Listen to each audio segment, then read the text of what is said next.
Voilà, donc Monsieur Cyril Bertrand, bonjour. Merci d'être avec nous aujourd'hui et d'avoir accepté de répondre à ces quelques questions. Avant toute chose, pour commencer, j'aurais voulu vous demander, si vous le voulez bien, de nous parler de vous, vous présenter. Alors, oui, bonjour.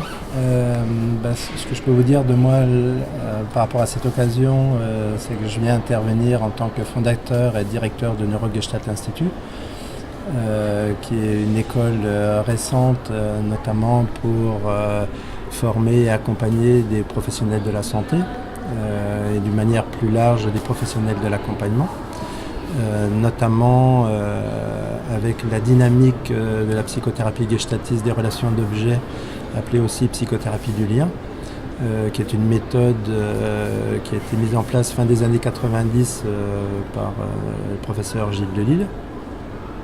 Et aussi avec toute la dimension, ce qui fait que vous retrouvez ça dans le titre de l'école, le nom de l'école, avec l'apport des neurosciences affectives, tout le courant qui émane depuis fin des années 90, 1998, avec des auteurs comme Alan Shore, Jacques Panksepp et bien d'autres. Donc vous nous parlez donc de ce que vous nommez en abrégé PGRO. Est-ce que vous pouvez nous en dire un petit peu plus, rentrer dans le détail en pratique, ça donne quoi? Alors en pratique, pour ceux qui connaissent la Gestalt, qui est une thérapie de l'ici et maintenant, qui fait partie des thérapies humanistes, la particularité de l'approche PGRO, donc psychothérapie gestaltiste des relations d'objets, c'est qu'elle amène la dimension de la théorie révisée du self, c'est-à-dire l'apport des auteurs de la psychanalyse des relations d'objets. Donc aujourd'hui, la PGRO est considérée comme une psychothérapie intégrative qui intègre à la fois dans la posture et dans la thérapie de face à face la gestalt thérapie, et par rapport au processus réflexif de l'accompagnement de nos clients patients, une dimension plus psychanalytique avec les auteurs de relations d'objets. Alors, vous débutez pendant votre présentation en parlant de prosodie. Vous parlez de la notion de bon professionnel. Est-ce que vous pouvez nous en dire plus? Alors aujourd'hui, oui, il y a des études, notamment aussi menées au Québec, sur la question qu'est-ce qu'est un thérapeute efficace. Même si ce n'est pas un terme qu'on utilise habituellement dans nos domaines, on ne parle pas forcément de performance ou d'efficacité. Néanmoins, c'est important de s'interroger sur un certain nombre d'éléments liés à la posture du thérapeute, dont la prosodie, qui est un élément notamment amené par le docteur Alan Shore dans les processus qu'on appelle de protoconversation, c'est-à-dire ce qui est avant même le langage, qu'on peut retrouver chez le thérapeute dans la manière où il accompagne ses clients de trouver une bonne prosodie, c'est-à-dire être calme, le ton qui baisse, comme j'essaie de le faire là en vous parlant, ralentir ma voix, choisir le mot, amener un temps beaucoup plus ralenti pour que la personne puisse se poser.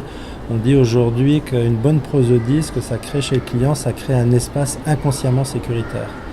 Donc dans cet espace inconsciemment sécuritaire, le client va pouvoir se déposer et amener toutes ses problématiques et ses questionnements. Et donc dans cette démarche, vous soulignez l'importance de la posture. Pourquoi? La posture, notamment, comme je venais de vous le dire à l'instant, elle est très sollicitée, notamment dans une thérapie de face à face.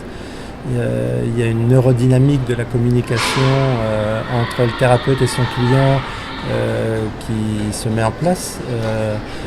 On parle y compris de dialogue herméneutique, c'est-à-dire c'est une co-construction de sens entre le client et son thérapeute.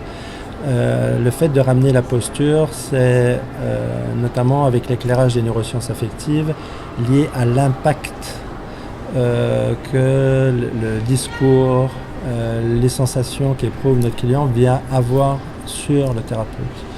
Le thérapeute n'est pas insensible au stress, aux angoisses des clients, donc ça vient avoir un impact direct sur la posture face au client. Alors, pour améliorer cette prise en charge, vous soutenez qu'il y a donc 3 compétences, 3 piliers. Est-ce que vous pouvez nous les décrire? Alors là, effectivement, ces trois compétences-là viennent dans la formation en PGRO que je décrivais tout à l'heure. Ce sont 3 axes avec des items chacun où on va former les personnes pour arriver à cette posture, notamment la compétence réflexive. Là, si je vous donne une définition rapide, c'est être capable de réfléchir en situation. Donc là, c'est tout l'aspect réflexif qui est à l'œuvre pendant l'interaction. La compétence interactive, qui est là pour essayer de rendre l'expérience assimilable au client dans ce dialogue herméneutique. Et la compétence affective, c'était donc mon propos du jour, qui est une compétence qui est peu nommée, qui est peu reconnue, peu développée et qui est liée à nouveau avec l'impact et comment le thérapeute doit se réguler pour réguler son patient par rapport à son désarroi, par exemple. Merci. Alors, vous nous parliez aussi de vos projets du Neurogestalt Institute. Est-ce que vous pouvez nous décrire un petit peu ce qui va se passer dans les mois, les années à venir? Alors tout à fait. Là, ça a 9 mois d'existence. Il y a la première promotion de professionnels qui est à l'œuvre. Donc il y a des cycles de formation pour apprendre à la fois l'approche PGRO sous l'éclairage des neurosciences affectives. D'ailleurs aujourd'hui, les deux se marient bien ensemble et amènent dans cette recherche d'efficacité du professionnel. Donc là, il y a différentes formations qui vont être mises en place. Il y a un site internet neurogestaltinstitut.com qui va bientôt être en ligne. Il y a déjà une page Facebook pour accéder aux différentes lectures possibles.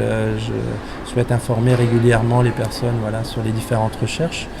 Et évidemment, vous pouvez suivre l'annonce des stages, des conférences, comme celle-ci aujourd'hui avec coordonnance. Et puis commence à émerger aussi l'idée de l'écriture d'un livre, pour rendre compte de toutes ces recherches et essayer de commencer à parler des clés possibles pour trouver cette posture. Alors, en conclusion de votre présentation, vous avez donné un conseil aux professionnels de la santé. Est-ce que vous pouvez le répéter? Oui, je vous remercie de me poser cette question, parce que au fond, pendant la conférence, j'en ai parlé, mais je n'ai pas complètement parlé de l'intention justement qui est portée par Neurogestalt Institut. Ce que j'ai dit à la fin de la conférence, c'est aux professionnels de prendre soin d'eux. D'une certaine manière, c'est une évidence, mais c'est important de le rappeler.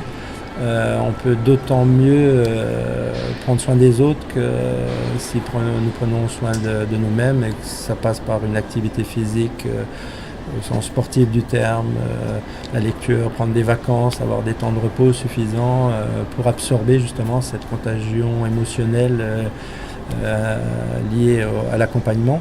Et donc l'intention de Neurogestalt Institut, c'est de prendre soin de ceux qui prennent soin. Merci.